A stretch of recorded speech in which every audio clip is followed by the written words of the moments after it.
I thank the member for Swan, and the question is that this bill be now read a second time, and I call the member for North Sydney. Thank you, Deputy Speaker. The people of North Sydney elected me because they wanted faster action on climate change, and in this context I welcome the opportunity to speak to the Greenhouse and Energy Minimum Standards Amendment, Administrative Changes Bill 2023. For the truth is, one of the most important things my community is doing is it takes responsibility for getting itself as close as possible to net zero as quickly as possible, is getting all of our electricity from renewable generation and then electrifying everything we can. In this context, I welcome the Greenhouse and Energy Minimum Standards Act, otherwise known as the GEM Act, which permits the Australian Government to set mandatory minimum efficiency requirements for electrical products, further helping to drive greater energy efficiency and excluding the poorest performing products from our market. But while it is a good start, it leaves a long way to go.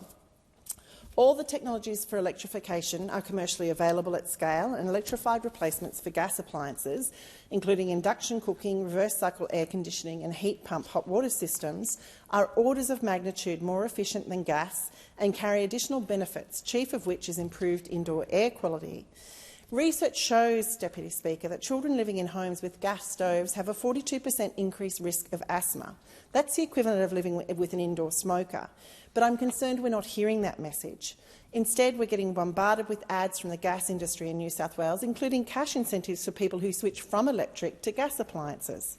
With millions of gas-connected buildings and more climate change-fueled disasters reported every day, there is no point in prolonging our dependence on this or any other fossil fuel. The proposed amendments improve the flexibility of the scheme's administration, as well as easing the compliance burden on industry. And this bill actually implements 2 of the 40 recommendations from the 2019 independent review of the Greenhouse and Energy Minimum Standards Act, conducted by Kylea.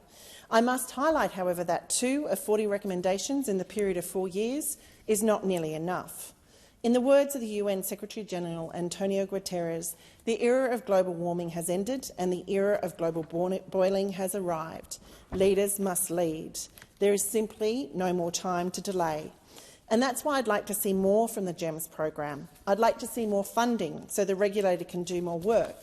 For example, currently there are no efficiency standards for cooktops.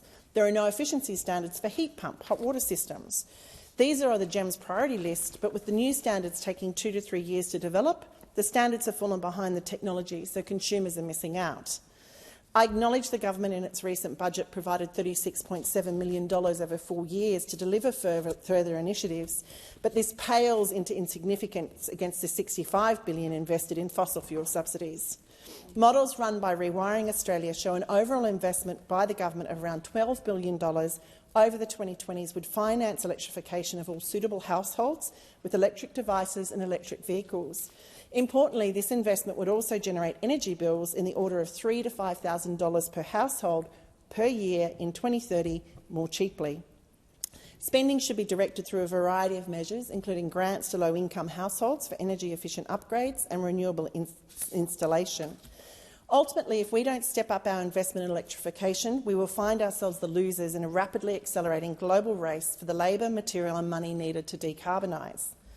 To make the work of GEMS regulator more efficient, I'd also like to see more use of international efficiency standards where it makes sense. Reinventing the wheel with local efficiency standards each time, in the case where we can borrow from overseas, makes no sense. I'd also like to see more focus on reducing greenhouse emissions.